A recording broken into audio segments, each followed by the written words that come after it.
Hey everyone, this is Andrea, and this is my first YouTube video for Mindful Shift, a conversation about the evolution of consciousness.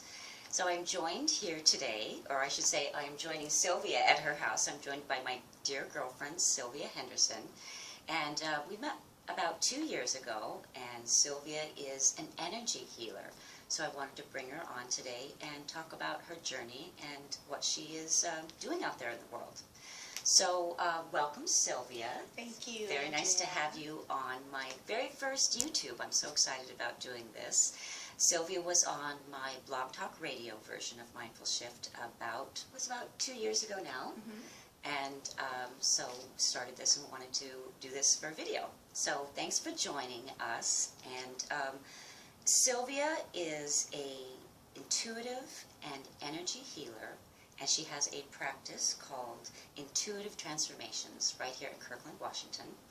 And we met, like I said, about 2 years ago, and I had a customer service job, and I served Sylvia some coffee, and we got talking, and we had a lot of things in common.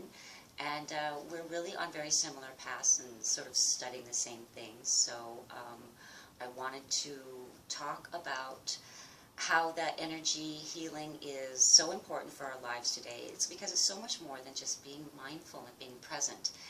And Sylvia, I had an experience a couple of weeks ago where you came to my rescue. I was going to be having an interview call and got all ready, and I kind of viewed it like I was going to do my Blog Talk Radio show, and I started to get really nervous, and then I started having a panic attack. And I haven't had a panic attack in years, so it was surprising, it was frustrating, and I was having the symptoms, the physical symptoms, like that my heart was pounding, and so I knew that adrenaline was going to be in my system, and I was going to be shaky, I was going to be forgetful. So I called Sylvia, she came to the rescue, and you got me grounded, and that was one of the things that was so important. We started with some tapping, and sort of talked me through it, and about 10-15 minutes later, I was feeling better enough to go ahead and take my call. And then you had me come in the next day, because that was just about getting my physical symptoms, like my pounding heart rate and adrenaline under control. But why did I get upset? Why did that panic attack happen? Why was I so nervous? There's, should be nothing to be nervous about, like doing this. There's nothing to be nervous about. So, again, welcome. I'm so appreciative of you doing this. Oh, and, I'm just thrilled. Yeah, happy to be talking to you. So, tell me how you got started doing this. Well, I think it, my whole life I've kind of been exposed to spirituality from a very young child.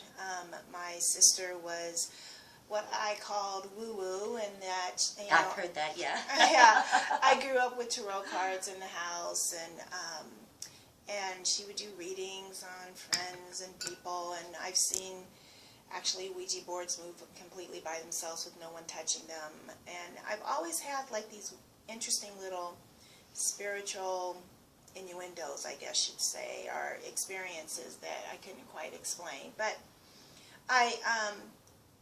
I think it really started with my two sons, because they were both diagnosed as autistic, and at the time I was a fundamentalist Christian, and so I wasn't looking for energy healing. Energy healing kind of found me. I went to a naturopath out in Gig Harbor, Washington, and she started doing this interesting thing on my son to help with his allergies, and we were seeing some positive results.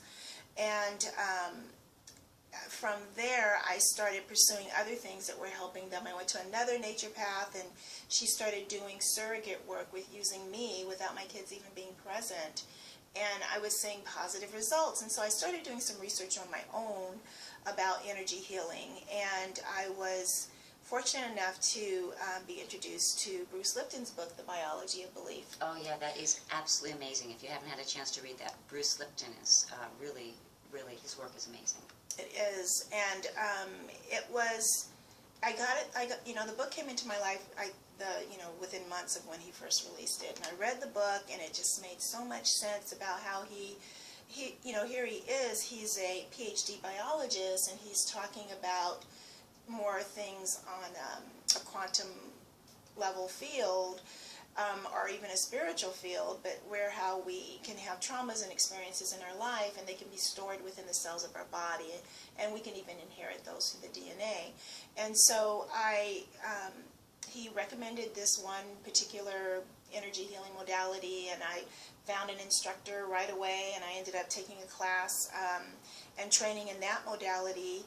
And then that just kind of spiraled off from there, where it was one modality after the other. And over the span of the last almost 20 years, I've actually been certified and studied in over 20 different healing modalities. And the work I do today is pretty much a collection of the best practices out of those different trainings that I've had.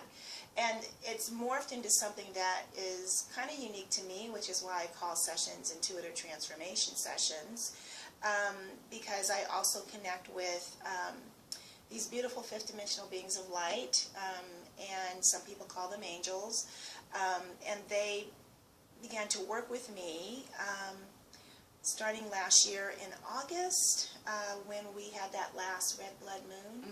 There was an opening that happened within the consciousness of mind that allows us to move from this third dimensional judgmental reality into this beautiful reality of accepting all things, where duality is not really the deciding factor in our lives. The age of separation is over. Well, it's melting. It definitely is melting. Physically, we're still seeing some of the age of separation, as you can see kind of in the political divisiveness of the United States right now. But it definitely is melting and dissolving into this higher level, more Aquarian, feminine energy of more acceptance and community, true community. And the age of competition is definitely dissolving and melting away. So that's kind of how I fell into this work, and it's been an evolution. I started off with something that I used with you that first day when you reached out to me, which is tapping, because that's a great way, for me, it's a great emergency rescue for someone if they're in a highly anxious state and they can't seem to negotiate themselves out of it with the tools they have, because it instantly brings you out of that.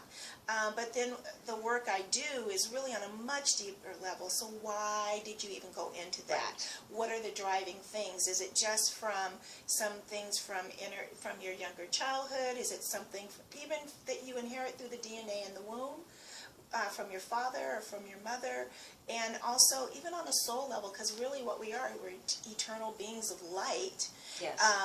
And so our soul has a story as well, because it has a consciousness, because everything is consciousness and everything is energy. And so for me, my work is about getting down to the root issue of, even as much as, why did you choose this particular incarnation this way, with this family, with these experiences, you know, this astrological chart, and can we clear that? And what I found with my clients is, you can. Yeah, you can. Well, so you had some exposure to spirituality, but you came from a really sort of like neutral background, but you had gotten into a sort of like a religious practice. So basically what I'm trying to say is, a lot of this information wasn't available to you. You didn't know about energy work. I didn't know anything about energy work, and actually my spirituality, my background in spirituality is really kind of very eclectic, because I was, you know, I went to Catholic school, I was raised Catholic, and then I got baptized as a Baptist one day, and then my father married my stepmom, and she was getting into Jehovah's Witness, so we sat and did a little bit of that stuff, and you know, and then I went into fundamentalist Christianity, and now my spirituality is really my connection with my inner guidance and source as much as I can with the Creator. So somebody who doesn't have a background in energy, like doesn't even really know what this, how would you sort of describe, because we are particles of light, and that's kind of, I mean, we can do it. We can do a 2-hour talk just about quantum energy and our quantum reality. But we have the energy fields around us. So talk a little bit about what that is and what that means to you. Well, you know, when people say, well, what is energy work? That's like saying, what is work? I mean, because, you know, one person could be driving a bus, another person running a corporation, another person doing massage, another person, walking dogs. And so energy work is just as broad as just the definition that we have in terms of career and work. It can have many different representations. Massage is energy healing, craniosacral is energy healing, prayer is energy healing. Forgiveness is one of the most profound things you can do. It's the most powerful form of energy healing. There's hands-on, there's Reiki healing. For me, energy healing is really just, because everything is energy. And what is energy? Energy, the initial form of energy was let there be light. So there's sound and light converged in that moment. And when that was, that sound vibration was sent out, it really is about vibration and frequency.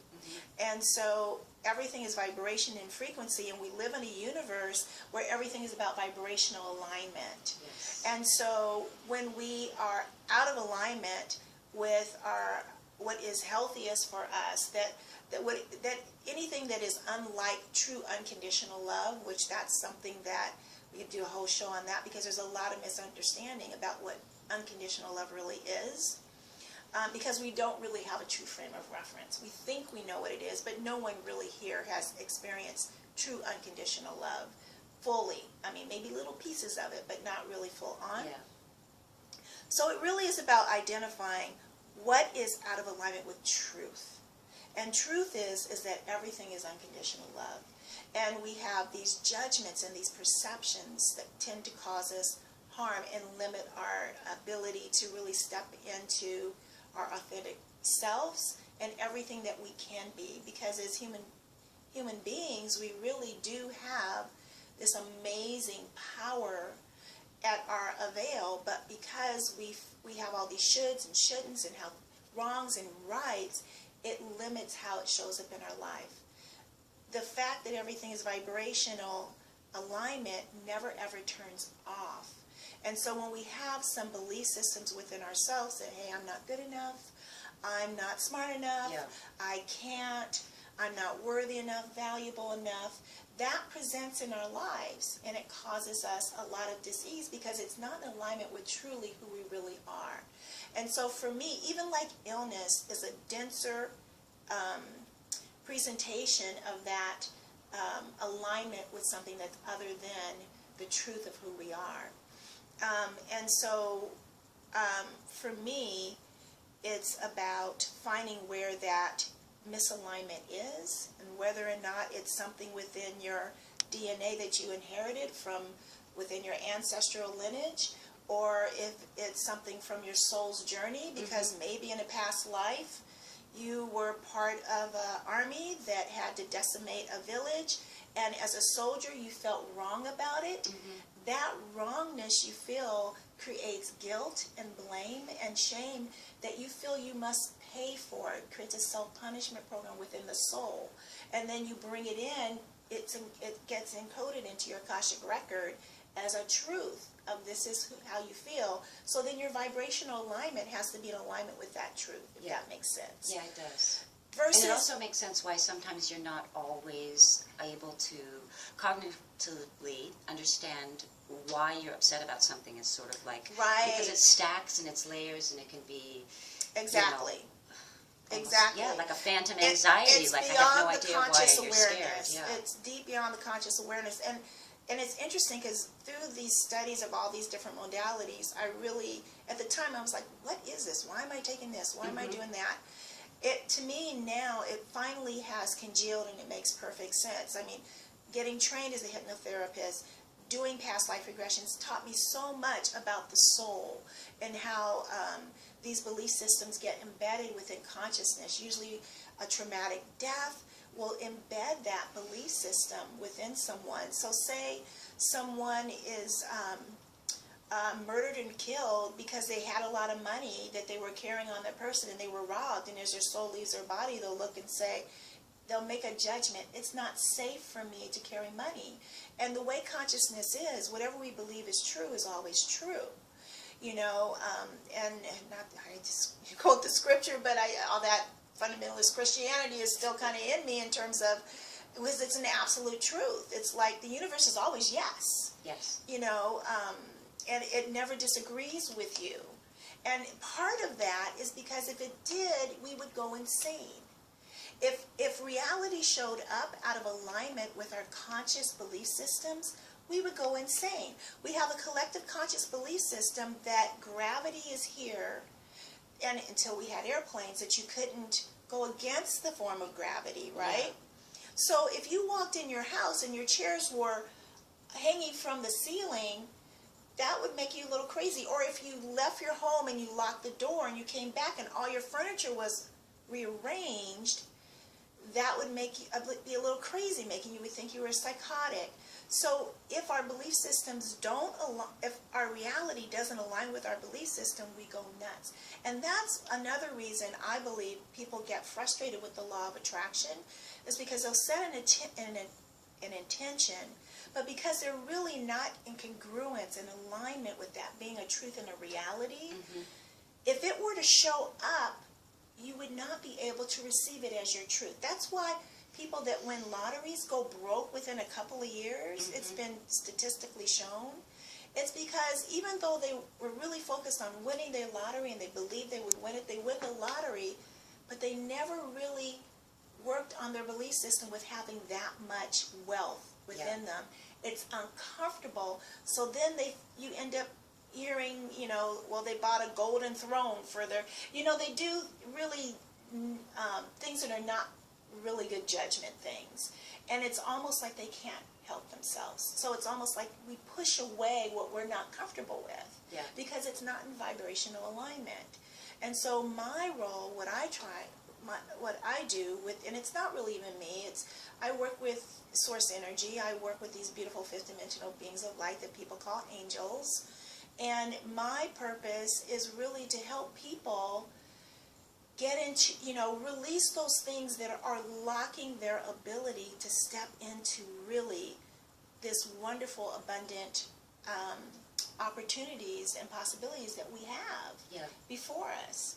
But because we are so locked in, there's a right and there's wrong, there's only two choices here, instead of knowing that the universe has infinite realities, infinite possibilities, that we get locked into, there's only two choices, and when you do that, you're usually afraid of making the wrong choice, and so you focus on that, and whatever you focus on expands, because that's another universal law, and then you end up not being able to trust your own judgment and your choices. Yeah. So it's hard to explain exactly what, because it's very multidimensional, it's very multi-layered. Yeah. All I know is when I work with I use a pendulum because it really helps me to get out of the way. So I'm not assuming and presupposing what somebody's doing, and I connect with their consciousness. And then I get just information of where we're going to go. I mean, I'm clairvoyant. Sometimes I see it. Sometimes I just know it. Sometimes I'm shown it in one of my books. I use these as tools. There are readers out there, and they use tarot as their tools to kind of help them. Some people scribble on paper to help them. I have these books that help point me to certain belief systems. Right. And then the story begins to unfold as I kind of get out of the way. Yeah. Yeah, because I wanted to walk people through a little bit about how she helped me when I came. It isn't a traditional therapy session where you I sit and go over all my problems over and over again. In fact, that actually has shown to cause a lot of damage if you just, without bringing the mindfulness into it. You have to disrupt those negative thoughts. So if you're telling your story over and over again, without bringing the present moment into it, you're actually making the problem exist deeper into your psyche, deeper into your story. Yeah. It makes it a stronger neural pathway. Just in the physical explanation of it, that strengthens your story. So we don't want to talk about it over and over again without bringing that mindfulness in. So when I came in, we kind of had, a little bit of a general well, I do the shortcut system, so I don't really, that's my other thing, is I don't really buy into the story as much. Right. I do allow my clients to share their story if it makes them feel better, because the conscious mind, especially if... But you weren't going to let me go on and ramble on about what Mimi said. It depends. Okay. There are some clients I do that with, because because it depends on on the client, because Yes. there are some people who have never in their life been heard. And it's Yeah. important for me to value that. But I also, you know, again, I don't, like I said, I don't presuppose what's going. I never know Yeah. what's going to show up in the door. And just to clarify, you know, and I do truly understand what you mean about how it does reinforce those neurotransmitters when you do rehearse the story over and over again. And I don't want to bash talk therapy, because I think talk therapy has its place, and it's created a lot of information that we didn't have and know about psychology through talk therapy. If we Yes. didn't have it, we wouldn't have Jungian, you know, I can't even say his Jungian? name. Jungian? Therapy and all the other wonderful insights that we've gotten because of our Freud, and you know, we wouldn't have had that without talk therapy. Not So- Freud. Oh, Freud wasn't talk therapy? No, I was saying not Freud. Well, but we've learned from that. Yes, Everything is learning. Yes, like everything Maslow has and- exactly. yes, Everything. absolutely, I'm just trying to say that everything has value. Yeah, So I agreed. don't want to necessarily say that it's a horrible thing, but what I do want to point out is where the damage really happens is when we get into our circles. Yes, And we repeat our that's- stories yeah. over and over again in our circles, Yeah. and our circles reinforce our stories. And then we become stuck, and nothing ever really changes. You say that much better than I did. Yeah, Yes, and yeah. so that's where I feel that it becomes Toxic. toxic. Yeah. And then you then become toxic, because then you can't really see beyond your own toxic story that you're focusing on, that then just expands, as I said, because Yeah. there is a universal law about what you focus on expands. So, I'm sorry, but I think I forgot the question now. Oh, that's okay, because, no, I was going to bring you right back, because we sat down and I didn't process like that. You brought me into specifics, and you used Right. the pendulum, Right. and you used your books, and it seemed like more like you were asking Source where I needed the Yes, healing. absolutely. And if I acknowledge that as like we're sort of looking at this area, and I'm like, yes, Yeah. or I would tear Yeah. up. She would ask a question, and I would tear up, and I would be like, oh, I guess that's bothering Right. me. Yeah, that's And so for that's me, right on. Right. For me, the work is very much about getting to the root of it. And so I'm always working, even when you're talking. I'm like, like I said, I Yeah. let my client share, and sometimes there's something, I'm like, stop and hold for a minute. And then I'm like, okay, I get the information. I'm like, is this really what you're saying? And they'll say yes. Yes. And also the other thing I want to say is that I completely honor my client when I'm doing this work. It's about, if I'm saying something and you go, Sylvia, you're talking out of the top of your head, that is not me. I'm totally okay with you saying no. And I have had clients, it's so funny. I'll start off the section, because what I've learned in my sessions is I just need to say what shows up, and when I don't Don't I try and usually interpret? Yes. yeah, I get a slap on the hand, or don't try to soften the blow, because I Okay. really do. It's a little bit like looking in the drawer where you've hidden your dirty underwear, so to speak. So the stuff that is deep beneath the surface is the stuff that's causing your issues in Yeah. life. And so there have been times where I've read something and somebody goes, well, that used to be me. And I'm like, okay. And I'll just keep going. And then something else will come up and it'll validate what I initially said, and then they just totally own it. I say, do you remember when I said in the beginning? So I don't get hung up on trying to convince people. Yeah.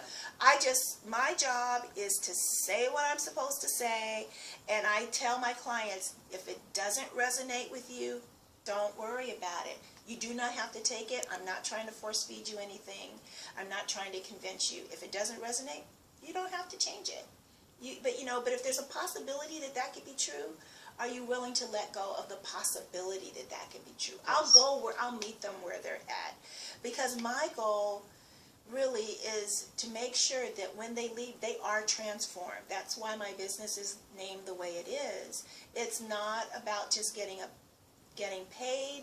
It's about, I want to know at the end of the day, were they able to have a shift that was so visceral and tangible that when they left, they knew something changed, and their life begins to change as a result. They had healing, they had a shift. Right. And, yeah. Right, and it's more than a shift. It really is a transformation. I know in the metaphysical community, the shift thing is really big, But now, people, I want you to know, we're accessing different realms of energy now. There's so much light that is being poured onto our planet. Consciousness is opening up so much more than it ever was able to before. We have reached the tipping point of that 100th monkey scenario, and people are waking up all over the planet. They're waking up to the awareness of, I am feeling it. We are connected. We are all Wi-Fi instruments, actually. And as a result of this light, it is a little bit like having a dark closet and turning the light on and then seeing all the creepy crawlies in the corner. Oh my gosh, and what so a what's great happening analogy. right now on the planet with everything that's playing out is this light is very disturbing to people because now they're seeing what they've not wanted to see within themselves. Yes. They're seeing they're feeling their unshed grief that they've swallowed. They're seeing the anger that they did not know how to express, that they were afraid of.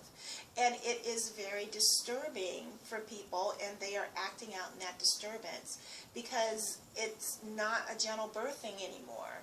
You know, the light is on, high beam, bright, and everything that's been hidden is being exposed. And so all of the shadow aspects of mankind is being brought to the consciousness of all of mankind, the stuff that was beneath the surface, so that we can heal it.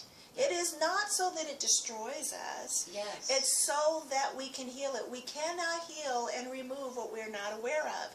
And what we're going to start seeing, in spite of all of what we are seeing, that we're just like, oh my God, how could this be happening on the planet right now? I mean, the things in Venezuela, the things that are happening around the globe, the things that are happening in the economic arena, just, you know, the violence that's been outbroken, the hatred that's coming up.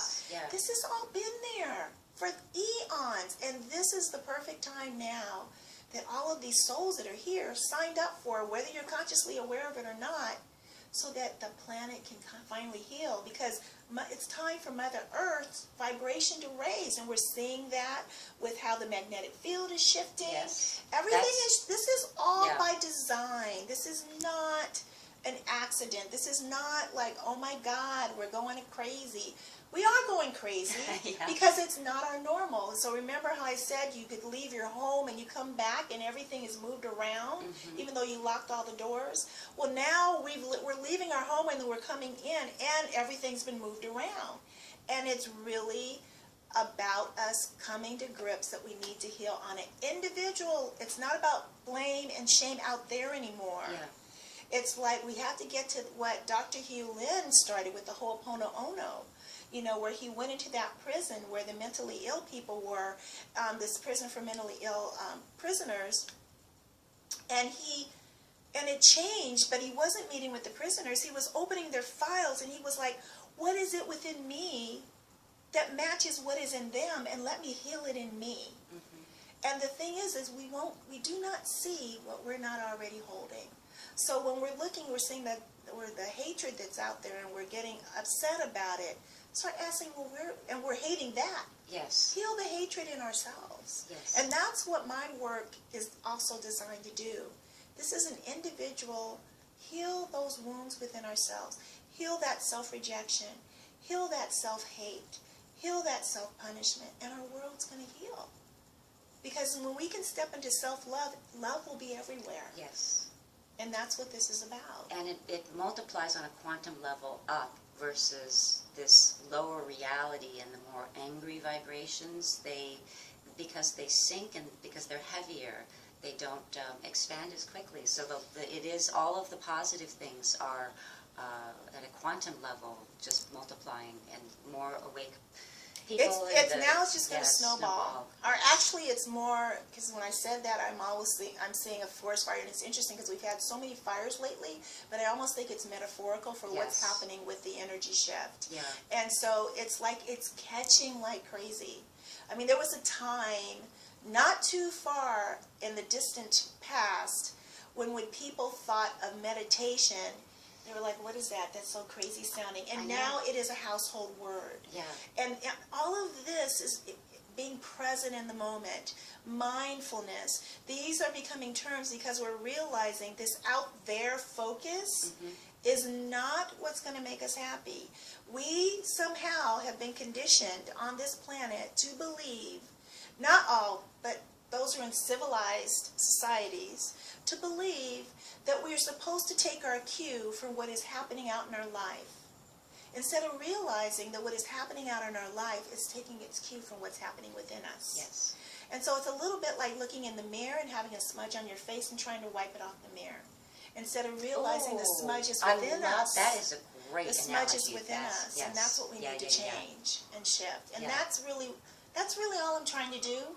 Yeah. Is help people do that. And honestly, Well, you helped me so much. I Oh, was good. I was even thinking, when I called you, I visualized you were in this, like, you were in your civilian clothes and you were just hanging out, and you saw your phone. It's like SOS from Andrea, and you went into a phone booth and came out with this Wonder Woman costume on you, as Superwoman. It was amazing. You really helped. And, oh, good, thank you. and you've got some classes coming up. Tell me about your I classes. do. I If work. you're in the Actually, east no, side they're of- virtual. Oh, all my classes for are everybody virtual then, right not now. just Yeah, local. All right. I will have some more local classes, but right now all my classes are virtual. They're Oh, yay. online. Okay. Yeah, and And give us your website they're, and all that. and they're okay. So my website is Intuitive Transformations with an S, transformations.net, And not I'll have .com. that typed out, don't worry. Because there is a .com, so it's Yeah. intuitivetransformations.net. That's my website. And so I co-facilitate, it's actually not a class, it's a group healing call that I do with a wonderful healer. Her name is Belinda Womack. She's an author. She's written this great book called Lessons from the 12 Archangels. Oh my God, how could I forget that? I'm so sorry, Belinda. And she's an amazing, amazing healer. And, I have a radio show also on OwnTimes.com. Oh, yeah, thank you. Called Intuitive Transformations. Yeah. I mean, I'll talk about branding consistency. And you just got on iHeartRadio. And I'm also so on you just got I'm on iHeartRadio. iHeartRadio. My blog, my podcasts are there. They're on iTunes as well for you to download, as well as OwnTimes.com, and you can listen to me live every Sunday evening at 9 p.m. Eastern there. And my show focuses on interviewing primarily authors, but cutting edge spiritual leaders and thinkers. And so my class, let me get back to my class, because I'm really excited about it.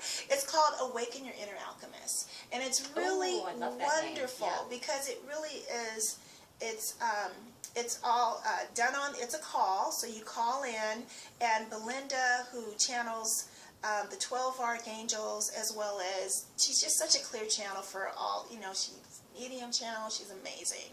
She gets this higher level information, and she does these beautiful, beautiful healings of the soul. She uses a lot of different light colors, and it's just so beautiful.